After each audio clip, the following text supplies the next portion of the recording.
Essa palavra nessa noite, queridos, tem dois objetivos. O primeiro deles é apresentar a ressurreição de Jesus Cristo como um marco na vida dos cristãos, conduzindo-os a uma vida abundante e cheia de significado. Deus não nos chamou, queridos, para que nós pudéssemos viver uma vida de qualquer maneira. A verdade é que Deus nos chamou para que pudéssemos viver uma vida cheia de significado, uma vida abundante. É essa vida que Deus tem para a gente, que possamos celebrar a vida, podemos ter confiança nele, podemos ter esperança nele. Esse é o convite que Deus nos faz, quando Ele diz: eu vim para que vocês tenham vida, e uma vida abundante, uma vida que satisfaz. Deus não nos fez para andarmos deprimidos, angustiados, com medo, sentindo-nos incapazes, sentindo-nos sozinhos, dominados por tantas coisas que não faz bem para o nosso corpo, para a nossa saúde. Pelo contrário, Deus deseja que nós venhamos ter uma vida abundante na presença dEle. Por isso que Ele decidiu entregar a vida do seu próprio Filho. A Bíblia diz, João 3,16, que Deus amou o mundo de uma maneira tão especial, que Ele deu o seu único Filho, Jesus Cristo, para que todo aquele que nele crê não pereça, mas tenha vida eterna, vida abundante. É essa vida que Deus tem para mim, que Deus tem para você. E a segunda coisa que eu quero ensinar nessa noite é que possamos compreender algumas das características das pessoas que foram então marcadas pela ressurreição de Jesus Cristo. Quem são esses? Aqueles que creem em Jesus como seu único e suficiente Senhor e Salvador. Voltando no texto que nós lemos introdutório, Efésios capítulo 2, do verso 4, ele diz assim: olha, Deus é tão rico em misericórdia, que nos amou tanto, que embora estivéssemos mortos, por causa de nossos pecados, Ele nos deu vida juntamente com Cristo, porque é pela graça que vós sois salvos. A verdade bíblica, queridos, é que por causa do pecado de um só homem, Adão, a maldade, o pecado, a morte passou a fazer parte de toda a humanidade.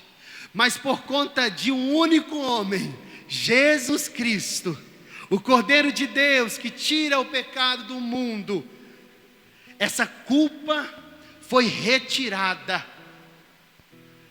Ao ser entregue, ao seu corpo ser machucado, ao seu sangue ser vertido naquela cruz, Jesus pagou o preço por mim e por você, para que pudéssemos agora ter vida abundante. Difícil entender isso, porque muitas pessoas dizem assim: pastor, mas eu fiz tanta coisa errada, eu tenho que pagar de alguma forma. E a verdade é que Jesus já pagou todo o preço por mim e por você. Por isso podemos celebrar a vida de Jesus, por isso podemos viver uma vida comprometida com Ele, podemos viver uma vida cheia de significado, temendo a Deus, respeitando a sua palavra, obedecendo os seus mandamentos. E o texto continua dizendo, olha só: pois Ele nos ressuscitou com Cristo e nos fez sentar com Ele nos domínios celestiais, porque agora estamos em Cristo Jesus. Antes de vivermos uma experiência com Jesus, queridos, de termos conhecimento da palavra de Deus, de confessarmos Jesus como nosso Salvador, nós vivíamos como mortos para Deus, separados de Deus. Mas agora a Bíblia nos ensina que ao crer nele, apesar de todas as nossas limitações, apesar das dificuldades que enfrentamos no dia a dia, nós podemos com confiança entrar em sua presença, porque nós agora estamos em Cristo Jesus.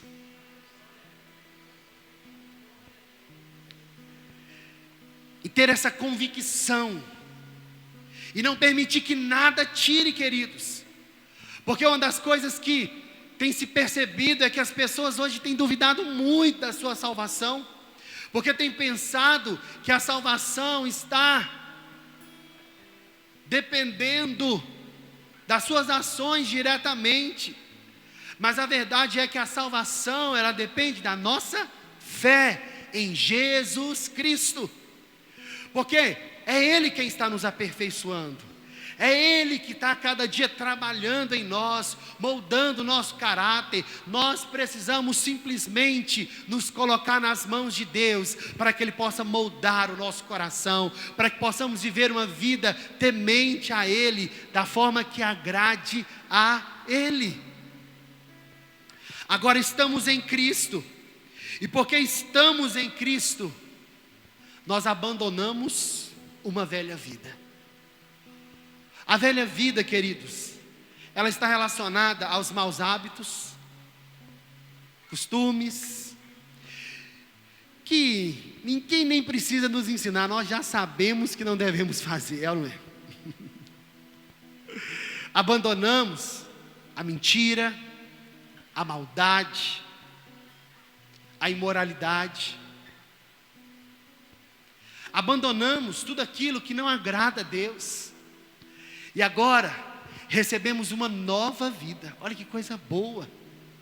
Agora uma vida cheia de bondade, de pensamentos bons, de atitudes boas, cheia de verdade, uma vida cheia de paz, de fé, de amor. É notório a transformação que uma pessoa vive quando está em Cristo.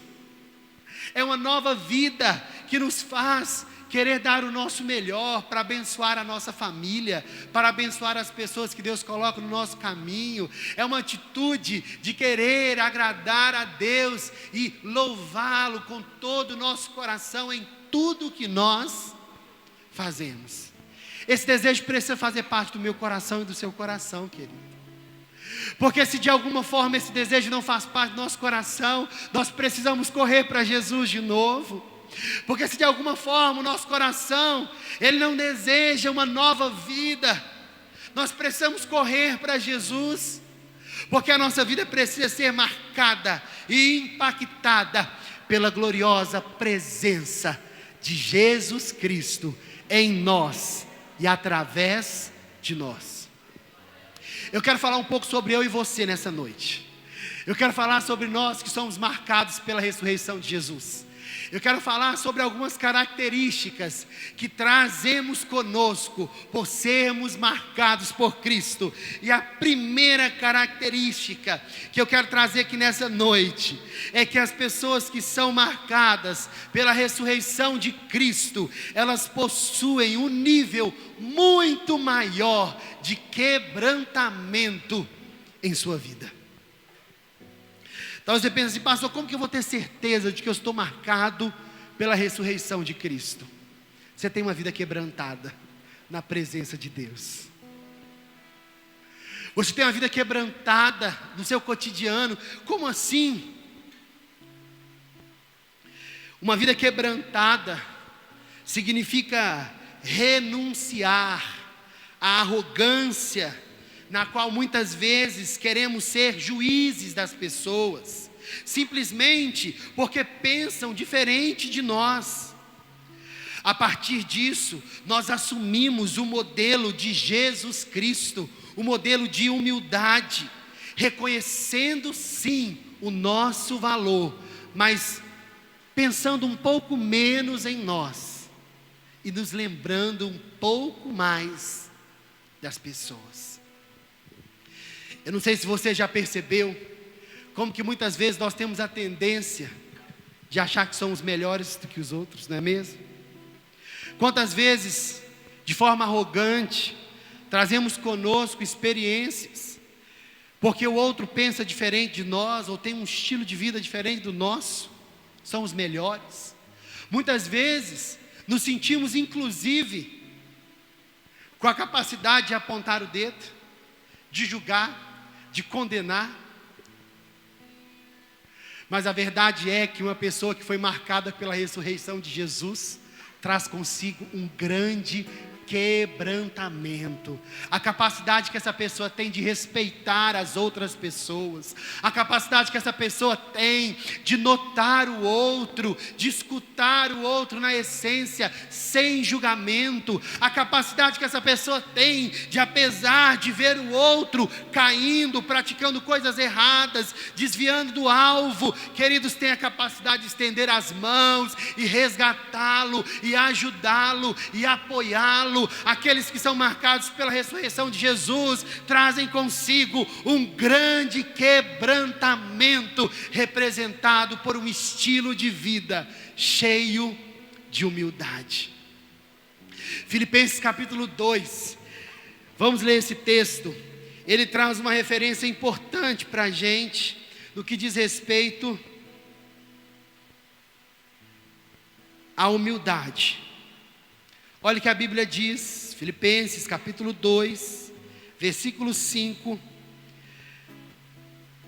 diz assim: tenham a mesma atitude demonstrada por Cristo Jesus, embora sendo Deus, não considerou que ser igual a Deus fosse algo a que devesse se apegar. Em vez disso, esvaziou a si mesmo, assumiu a posição de escravo, nasceu como ser humano. Quando veio em forma humana, humilhou-se e foi obediente até a morte, e morte de cruz. Por isso, Deus o elevou ao lugar de mais alta honra, e lhe deu um nome que está acima de todos os nomes, para que ao nome de Jesus todo joelho se dobre, no céu, na terra, debaixo da terra, e toda língua declare que Jesus Cristo é Senhor, para a glória de Deus Pai. Aleluia. Percebemos nesse texto a maior representação de humildade e coração quebrantado. Sendo Deus, não fez com que isso algo que pudesse se apegar. Pelo contrário, ele se esvaziou da sua porção humana. Tem gente que consegue um negocinho assim na vida, já acha que está no topo, né? Pode pisar, é melhor que os outros. Olha o que Jesus fez. Sendo Deus, ele se esvaziou da sua porção humana e veio como homem, sofreu morte de cruz, mas ressuscitou. Ressuscitou e recebeu um nome que está acima de todo nome, nome pelo qual toda língua confessará e todo joelho se dobrará. Você pergunta, pastor, o que é ser humilde? Quero te dizer, humildade, muita gente tem um pensamento errado, viu? Muita gente pensa que humildade é pensar menos de si. Deixa eu perguntar uma coisa: algum momento Jesus deixou de ser Deus? Não. Em algum momento de Jesus, ele pensou menos dele mesmo? Não. Muitas vezes nós pensamos que ser humilde é pensar que eu não sou nada, que eu não valho nada, que eu sou o menor dos menores. Não, isso não é humildade. Talvez isso seja um complexo. Humildade te leva a reconhecer quem você é, a sua capacidade, as conquistas que Deus permitiu que você vivesse, quem você de fato é. Não tem nenhum problema. A diferença, sabe qual é? É que você não vai pensar menos de você, mas você vai pensar menos em você. Olha só o que Jesus fez. Sendo Deus, deixou a sua glória e veio como homem, e viveu entre nós, e padeceu. Pensou menos nele e pensou mais em nós. Aqueles que são marcados pela ressurreição de Cristo, eles aprenderam a pensar menos neles, a renunciar ao egocentrismo, a renunciar a uma vida que só cabe o que eu quero, o que eu preciso, o que eu desejo, porque só isso importa. Abrimos mão disso para nós olharmos para o outro e podemos perceber o que o outro precisa. É transformador quando uma pessoa que realmente foi marcada pela ressurreição de Cristo, ela consegue tirar os olhos de si e colocar os olhos do outro. Quem sabe nesse domingo de Páscoa, o Espírito Santo deseja renovar o nosso olhar. Quem sabe nesse domingo de Páscoa, o Espírito Santo de Deus deseja quebrantar o nosso coração, porque essa é uma das características daqueles que são marcados pela grande ressurreição de Cristo. Eu quero dizer a segunda característica nessa noite. As pessoas que são marcadas pela ressurreição, elas passam a apreciar o desconhecido santo. Como assim, pastor? Eu vou querer explicar com um texto. Romanos, capítulo 11, versículo 33, vai dizer sobre esse desconhecido. Esse desconhecimento santo, mas tão necessário para a gente, que foi marcado pela ressurreição de Cristo. Romanos capítulo 11, versículo 33, diz assim: como são grandes as riquezas, a sabedoria e o conhecimento de Deus, é impossível entendermos suas decisões, seus caminhos, pois quem conhece os pensamentos do Senhor? Quem sabe o suficiente para aconselhá-lo? Quem lhe deu primeiro alguma coisa, para que ele precise depois retribuir? Pois todas as coisas vêm dele, existem por meio dele, e são para ele. A ele seja toda a glória, para sempre. Amém. Esse desconhecimento santo é a certeza de que eu não sei o que está por vir. Nós não sabemos, queridos, o que vai ser amanhã. A Bíblia ainda diz que o homem faz planos, mas a resposta vem da boca de Deus. Muitas vezes ficamos apreensivos, queremos controlar tudo. Muitas vezes queremos resolver as coisas da nossa própria força, da nossa própria maneira, mas as pessoas que foram marcadas pela ressurreição de Cristo, elas passam a apreciar o desconhecido santo, ou seja, a apreciar os planos de Deus, que talvez você não conheça, mas sabe que trará uma vida cheia de significado, uma vontade boa, perfeita e agradável. Nós podemos abrir mão do controle das coisas ao nosso redor. Nós podemos abrir mão do passado que muitas vezes nos leva a viver deprimidos. Nós podemos abrir mão daquela ansiedade do futuro, o que vai acontecer, o que está por vir. E podemos descansar, sabendo que Deus está no controle e é digno da nossa confiança. Só confia em Deus quem foi marcado pela ressurreição. Deixa eu te falar uma coisa: você anda preocupado demais? Renove a sua esperança nessa noite no Senhor. Aqueles que são marcados pela ressurreição de Cristo, eles apreciam os planos de Deus, que por mais que nós talvez desconheçamos, não sabemos o que pode acontecer ou o que está por vir, mas nós confiamos em Deus, e nós sabemos que Deus tem o melhor para a gente. As pessoas não entendem, aqueles que não creem em Jesus e não o conhecem face a face, não entendem. Mas nós podemos dizer, nós que conhecemos o Senhor, que confiamos nele.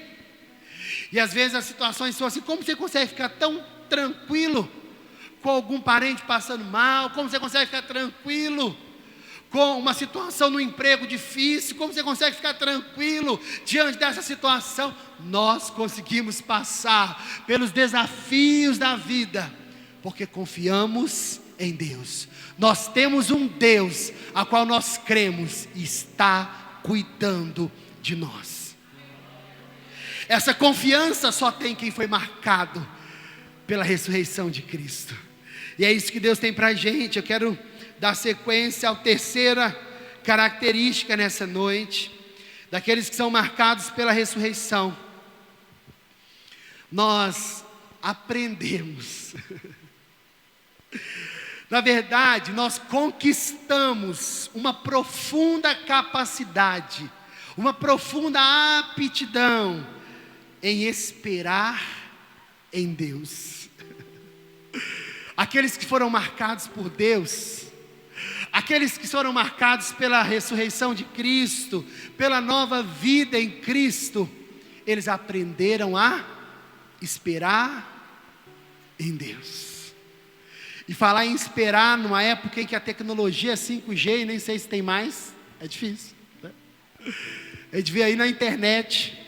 Eu sou da época ainda, né? Não sou velho, mas também não sou tão novo. Da internet de escada, colocava aquele cabinho, vocês devem lembrar aí, né? Colocávamos o cabinho e fazia aquele chiado, né? Para conectar a internet. Para carregar, demorava um tempão, e aí quando carregava, caía. Aí nós tínhamos que ativar de novo. Hoje, você clica no celular, opa, rapidinho, as coisas acontecem. Se ele trava um segundinho só, a gente fica o quê? Agitado, é ou não é? A gente não quer esperar não, né? Mas eu quero dizer uma coisa para você, meu querido. Aqueles que foram marcados pela ressurreição de Cristo, eles receberam uma aptidão tremenda de esperar em Deus. Eu não vou abrir os textos, mas vou citar Abraão. Ele esperou 25 anos para receber o seu filho Isaque. No meio do caminho, com 11 anos, ele tentou pegar um atalho, gerou Ismael. Mas aquele não era o plano de Deus para a sua vida. Ele nos ensina que muitas vezes, quando nós não somos capazes de esperar o tempo de Deus, podemos tomar caminhos difíceis. Mas 25 anos depois, de uma promessa, olha, quando ele recebe a promessa, ele tinha 75 anos, 25 anos depois, Abraão, depois de ter passado por uma humilhação pública, particular, de tanto esperar a promessa, Isaque chega, e ele é transformado no pai da fé, porque ele aprendeu a esperar. Será que a gente está aprendendo a esperar? Será que nessa noite Deus está colocando um pouquinho mais da capacidade de esperar em nós? Moisés esperou 40 anos no deserto, avistou a terra prometida e não entrou nela, mas foi transformado no homem mais humilde e mais manso na terra. O texto de Números 12, versículo 3 nos mostra isso. Davi venceu Golias, mas depois disso foram de 10 a 13 anos fugindo do exército de Saul. Sonhos perdidos, distante da família, sem estabilidade material. Mas a espera transformou Davi no homem segundo o coração de Deus. Ana, a espera de um filho, quantos anos chorando, lamentando, lidando com zombarias, pensando que suas orações não eram escutadas. aprendeu a esperar em Deus, e gerou, e foi mãe, a mãe piedosa do profeta Samuel, um homem que mudou a história da nação de Israel. Por que não falar do próprio Jesus? 30 anos aguardando o início do ministério, trabalhando com seu pai na carpintaria, e aí quando inicia o ministério é conduzido pelo Espírito ao deserto, resiste à tentação do diabo, e é fortalecido pelo Espírito Santo para seguir em frente. Eu quero dizer, queridos, nessa noite, que da mesma forma, Deus, na sua infinita bondade, Ele está nos levantando e nos fortalecendo para seguir em frente nesse tempo de espera que Ele tem para mim e Ele tem para você. Ei, espera em Deus. Salmos 27:14 tem uma mensagem. Talvez você tenha que guardar esse versículo, quem sabe até memorizá-lo. Salmo 27:14. A palavra de Deus diz assim: espera pelo Senhor e seja valente e corajoso. Sim, espere pelo Senhor. Que Deus possa nos habilitar nessa noite a esperar nele. Deus tem seu tempo, queridos. Deus tem seu tempo, e nesse tempo Ele trabalha o nosso coração e Ele nos conduz a sermos aquilo que Ele deseja. Eu quero finalizar com a última característica, mas são muitas, né? Não dá para trazer tudo hoje. A última característica, queridos, daqueles que foram marcados pela ressurreição de Jesus, é que passamos a viver um grande desapego nas nossas vidas. Como assim, pastor? O desapego é o maior segredo para a paz interior. Ao longo da vida, prendemos-nos muitas vezes a comportamentos, hábitos, nos apegamos a coisas, nos apegamos a pessoas de uma forma que não é saudável, de uma forma que não faz bem para a gente. Mas Deus nos convida a vivermos sempre conscientes de que todas essas coisas, comportamentos, hábitos, coisas, pessoas, tudo isso não é a nossa vida. Nós devemos ser marcados pela eternidade. Nós precisamos ser marcados pelo amor e pela presença de Deus, estando então completamente livre do apego a coisas. É muito difícil para a gente nos desapegar, não é mesmo? Às vezes vivemos apegado a coisas, mas poxa vida, pastor, eu lutei tanto para conseguir. Apegamos-nos a pessoas, a situações, mas aqueles que foram marcados por Cristo, eles aprendem que todas essas coisas são importantes, sim, são necessárias, sim,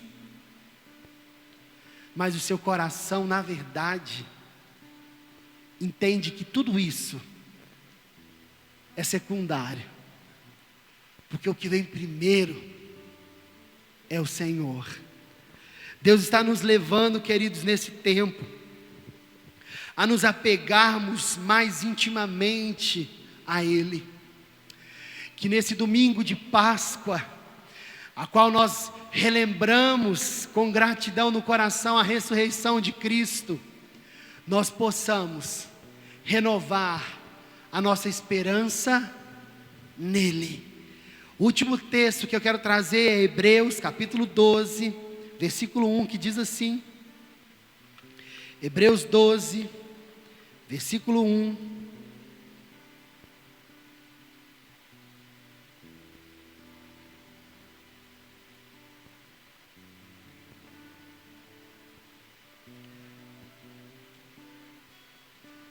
Diz assim: portanto, uma vez que estamos rodeados de tão grande multidão de testemunhas, livremo-nos de todo peso que nos torna vagarosos e do pecado que nos atrapalha, e corramos com perseverança a corrida que foi posta diante de nós. Mantenhamos o olhar firme em Jesus, o líder e o aperfeiçoador da nossa fé. Por causa da alegria que o esperava, ele suportou a cruz, sem se importar com a vergonha. Agora ele está sentado no lugar de honra, à direita do trono de Deus. O convite, queridos, é: agora nos livremos dos pesos. Tem uma tradução que diz dos embaraços. Nem tudo é pecado, mas é o embaraço que amarra a vida da gente, nos faz apegar demais, de maneira que desviamos o nosso coração do verdadeiro propósito, que é honrar a Deus acima de todas as coisas. Que eu e você possamos seguir nessa força, e que o Espírito Santo de Deus possa renovar essa esperança da ressurreição, que um dia todos nós viveremos juntamente com o Senhor. Que Deus te abençoe, em nome de Jesus.